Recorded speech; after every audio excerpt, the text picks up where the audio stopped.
中共党争的历史向来是一部在密室中完成的剧本，外人只能通过零星的蛛丝马迹去猜测剧情走向。但最近的风向似乎有些变了。当一份指控彭丽媛涉入军中四人帮反革命集团的所谓内部通报在网上流传时，我们就应该意识到，这已经不是传统的权力斗争，而是一场突破了所有底线的政治绞杀。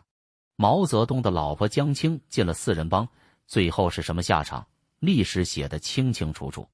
现在有人敢把同样的句词安在彭丽媛身上，这背后传递的信号恐怕就不只是路线之争那么简单了。这份文件甚至用上了现行反革命这种早已被废止的文革语言。一个号称代表胡锦涛、温家宝等元老意志的中央决策意识协调小组，在发布如此重大的政治通报时，使用这样充满时代错乱感的术语，逻辑上几乎说不通。但恰恰是这种说不通，才是整个事件中最值得玩味的地方。在中共这个巨大的黑箱里，信息的真伪往往不是最重要的，信息本身的存在以及它所指向的政治意图才是关键。伴随这份文件的还有各种惊悚的传闻，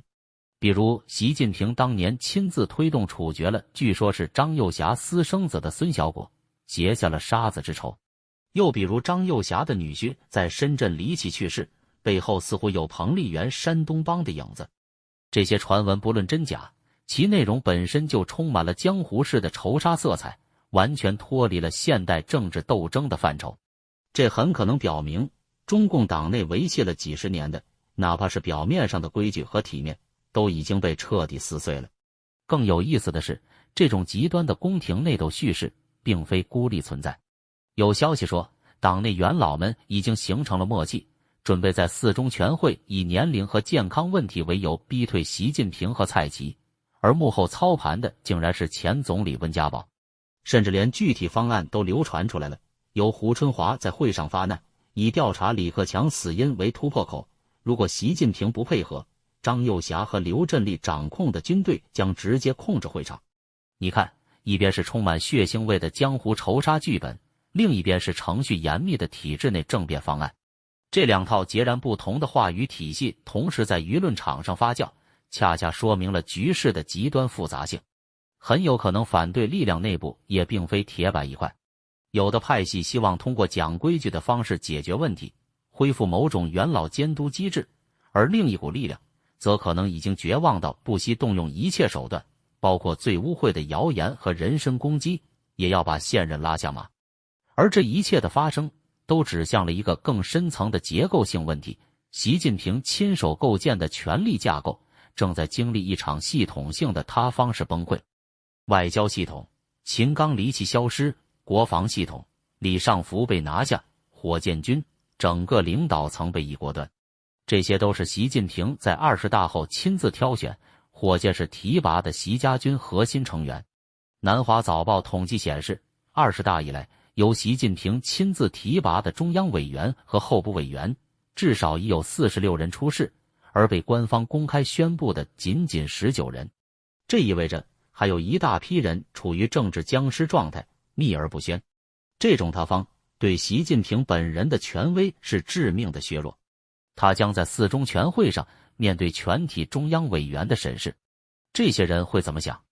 他们会看到那个曾经一言九鼎、说一不二的核心，如今连自己亲信的忠诚和廉洁都无法保证。他所建立的不是一个坚不可摧的权力堡垒，而是一个充满了投机者和两面派的草台班子。而在这场系统性塌方中，最关键也最危险的一环，无疑是军权。矛头最终都指向了一个核心人物，中央军委副主席张幼霞。在何卫东、苗华等人纷纷隐身之后，张幼霞几乎成了硕果仅存、能够公开露面的军方实权派。他和习近平的关系也因此变得极其微妙和关键。习、张二人本是所谓的红二代盟友，但如今两人之间的裂痕恐怕已经深不见底。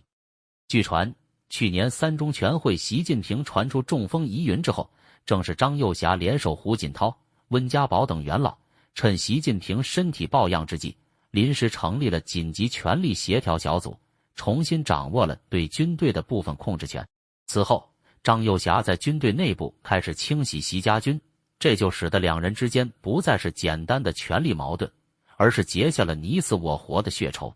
一个独裁者最不能容忍的就是在他最虚弱的时候，有人动摇他的枪杆子。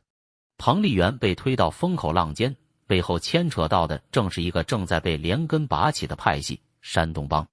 彭丽媛提拔的山东籍官员，近年来在军政两界占据了相当重要的位置。然而，自从石泰峰出任中组部长，特别是当中央第9巡视组进驻山东之后，一场针对山东帮的大清洗就已经悄然开始。从前中组部副部长张建春，到东部战区政委刘青松，再到内蒙古的前主席王立霞，一个个与彭丽媛或山东有深度关联的官员密集落马。这种清洗与军中4人帮的传闻形成了诡异的暗合。传闻为现实中的清洗提供了政治叙事，而清洗又反过来为传闻增添了可信度。两者相互缠绕，共同构成了一幅习近平权力基础正在被从外围精准爆破的图景。而就在军中清洗的风声鹤唳之时，解放军报突然在10月6号高调发表短评，要求全军保持箭在弦上，引而待发的备战状态。在如此敏感的时刻，一篇充满火药味的评论立刻引发了外界的无限遐想。这支箭瞄准的到底是台湾，还是中南海内部的敌人？中共历史上越是内部不稳，就越是要对外示强，这几乎成了一种惯例。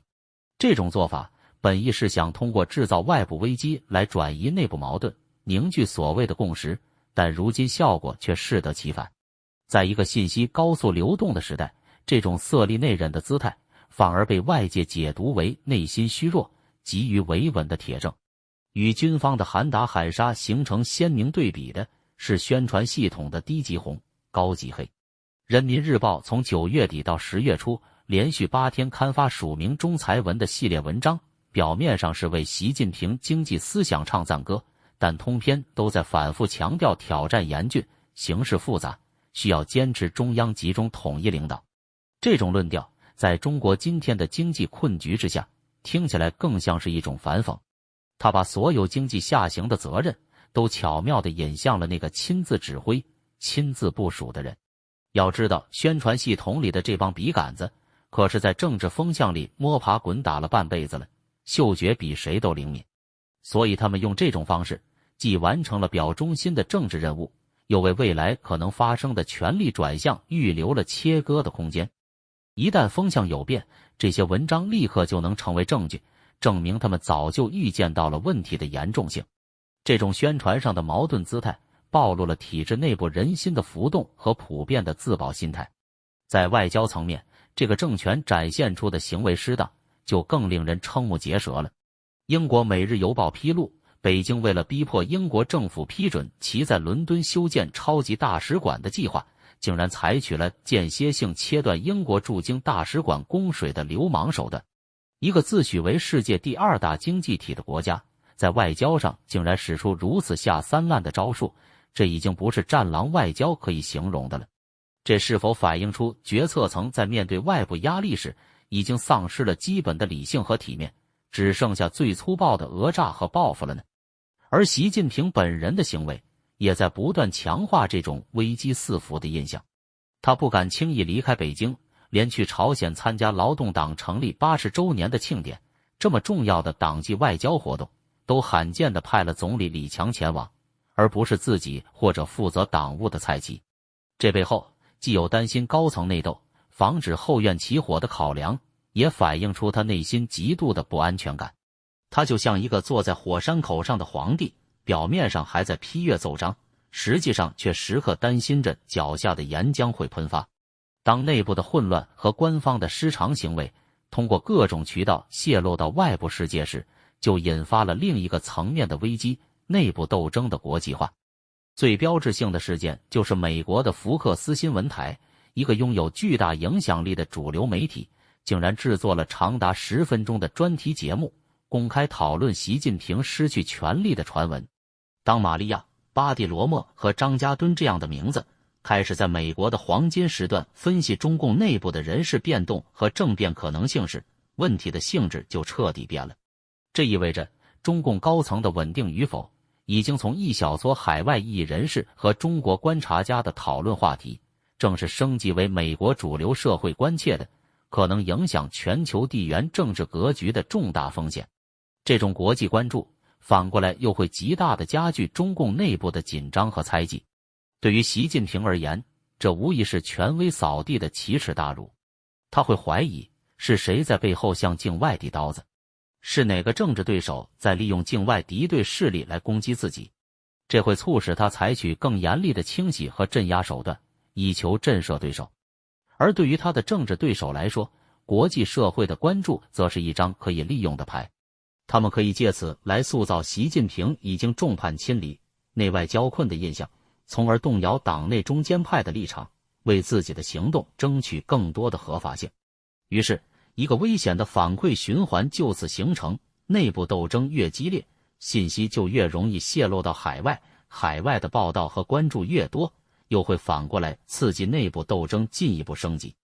香港的南华早报，这家被马云收购、背景复杂的媒体，也在四中全会前夕报道称，此次会议将出现2017年以来最大规模的人事调整，甚至可能涉及最高权力调整。这种半官方渠道释放的内幕消息，与西方媒体的公开讨论遥相呼应，共同构建了一个风雨欲来的舆论场。在这个舆论场中，每一方势力都在试图定义现实，影响预期。更深层次的问题在于，当一个政权的合法性完全建立在权力的绝对掌控和经济的持续增长之上时，一旦这两者同时出现动摇，它在国际上的信誉就会瞬间崩塌。华尔街日报关于中共如何通过一家名为初心的公司为伊朗洗钱并规避国际制裁的独家报道，就揭示了这种困境。为了维持其反美轴心的运转，北京不惜冒着与整个国际金融体系为敌的风险，去支持伊朗这样的流氓政权。这种行为虽然在战术上可能获得了一些腾挪空间，但在战略上却是在自掘坟墓。如果我们把眼下这些光怪陆离的现象简单归结为反习势力与习派之间的权力斗争，已经不够准确了。这更像是一个失控的政治病毒在中共党内快速扩散。这个病毒的本质是信任的彻底瓦解。中央委员不信任总书记，军队将领不信任军委主席，元老不信任现任领导，甚至连总书记最亲近的家人都可能成为政治攻击的靶子。当一个高度集权的列宁式政党失去了内部最基本的信任和纪律约束时，它就不再是一个统一的组织，而会退化成一个由无数个被恐惧和猜忌所驱动的个体组成的不相提防的黑暗森林。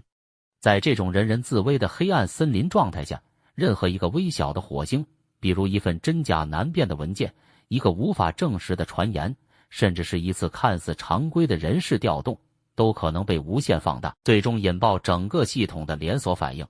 四中全会马上就要召开，北京的夜色依旧平静，但那座看似沉默的中南海正酝酿着一场足以改写历史的惊天风暴。这场风暴将不会有旁观者，体制内的每一个人都将被迫做出自己的选择，而他们的选择将汇聚成最终的历史答案。